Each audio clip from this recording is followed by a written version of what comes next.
ঈদের আগে তো দুই বন্ধু ওই ফেসবুকে স্ট্যাটাস দিছাও যে গরুর গোশ 500 টাকা না হলে কেউ কিনবেন না।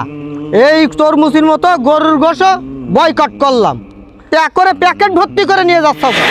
ঈদের পর থেকে আমি গরুর গোশ খাতে পারলাম না, আর তোমরা প্যাকেট প্যাকেট ধুই নিয়েই যাচ্ছ। তোমরা ফেসবুকে স্ট্যাটাস মারো না।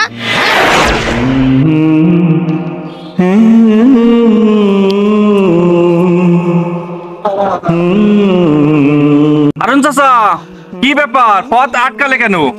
কি চাচা, কোনো সমস্যা আপনার? তোমরা দুই বন্ধু কনে গেলে তাই একটু বলো দিন আমার। আমরা দুই বন্ধু কনে গেলাম মানে? আমরা আমাদের কাজে গেলাম। তা কোন কাজে কনে গেলে সেটা একটু বলো দিনি। আমরা কোন জায়গায় কোন কাজে গেছি কি তোমার বলতে হবে নাকি? আচ্ছা কি বলেন। কি আর বলবো, এই প্যাকেটটা দাও দিন আমার কাছে। কি প্যাকেট দেবো? প্যাকেটটা দাও দিন দেই। আরে দিবা তোরে বাবা, আর কাজ আছে তুই দাও দিন দেই। প্যাকেটটা দাও দিন দেই। ভারী বিপদ। ও তাহলে তো লোকজন তো আমার তো মিথ্যে কথা বলিনি। লোকজনের গরু গোশ খাওয়া নিষেধ করে নিজেরা ধুনতি চাও কায়দা মতো, তাই না? তোমাদের কথা শুনে এবার ঈদে আমি পোল্ট্রি খাইছি, আর তোমরা কায়দা মতো গরু গোশ শুনতে চাও। আমরা গরুর গোশ কিনেছি, গরুর গোশ খাচ্ছি, তা আপনার সমস্যা কি? সমস্যা না? ঈদের আগে তো দুই বন্ধু ওই ফেসবুকে স্ট্যাটাস দিছাও যে গরুর গোশ 500 টাকা না হলে কেউ কিনবেন না। এই তরমুজের মতো গরুর গোশও বয়কট করলাম। প্যাক করে প্যাকেট ভর্তি করে নিয়ে যাচ্ছ কেন? তোমাদের ওই স্ট্যাটাস মোবাইলে দেখে আমার যতগুলা বন্ধু ছিল সবাইরে কইছি, হ্যাঁ ঠিক আছে, এখন থেকে তাহলে ওই গরুর গোশ খাবো না, পোলট্রির গোশ খাবো। ঈদি সব আমরা পোলট্রির গোশ খেলাম এই তোমাদের ফেসবুকে স্ট্যাটাস দেখে।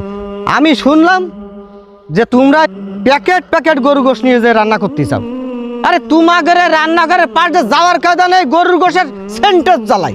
তোমরা মানসিরে বলিস যে 500 টাকা না হলে কেউ গরু গোশ খাবা না, এখন 750-800 টাকা গরুর গোশ তোমরা খাচ্ছাও কি করে তাহলে? হ্যাঁ, আরে যে কথাটা তোমরা কইছো সে কথা যদি তোমরা না মানতে পারো তাহলে বললেটা কেন? চাচা, গরুর গোশের দাম বাড়ানোর যে সিন্ডিকেট, আমরা চাইছিলাম যে তরমুজের সিন্ডিকেট যেরকম ভেঙে দেওয়া হয়েছে সবাই মিলে বয়কট করে, আমরাও এই গরুর গোশের এই সিন্ডিকেটটা, গরুর গোশ বিক্রেতাদের যে সিন্ডিকেট, এটা ভাঙতে চাইছি আমরা। কিন্তু আমরা সেরকম সাড়া পাইনি, যে কারণে আমরা আবার গরুর গোশ খাওয়া শুরু করেছি। কিন্তু আপনি যে ওইটাই ধরে বসে আছেন এ তো আমরা বুঝতে পারিনি।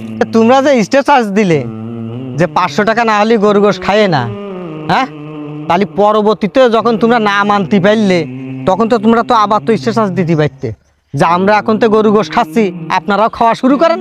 হ্যাঁ, তা তো দাওনি। এই গোশ আজকে আমি নিয়ে যাব।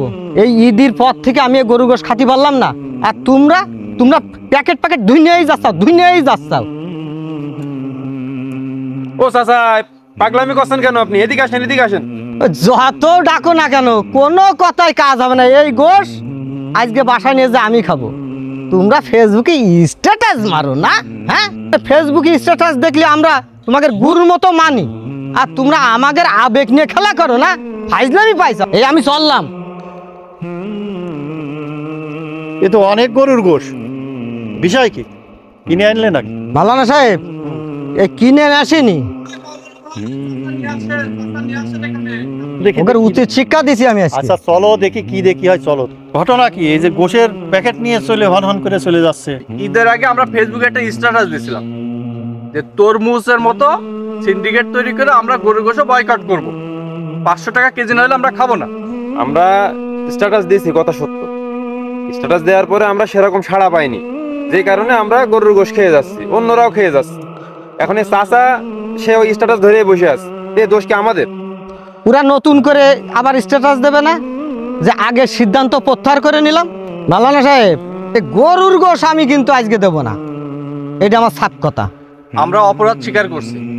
আমাদের বাসায় মেহমান এসেছে আজকে, দুপুরে খাওয়া দাওয়া হবে, আপনারও দাওয়াত, আপনি আমাদের বাসা আসেন। চাচা, আপনি মনে কিছু করেন না, আমাদের সাথে চলেন, আপনার দাওয়াত আজকে আমাদের। তুমি যাও ওদের সাথে, যে দুপুরি খেয়ে দিয়ে চলে এসে। ঈদের পর থেকে এরপর গরুর গোশ খাইনি, চলো তোমাকে বাড়ি যে বসান দিই।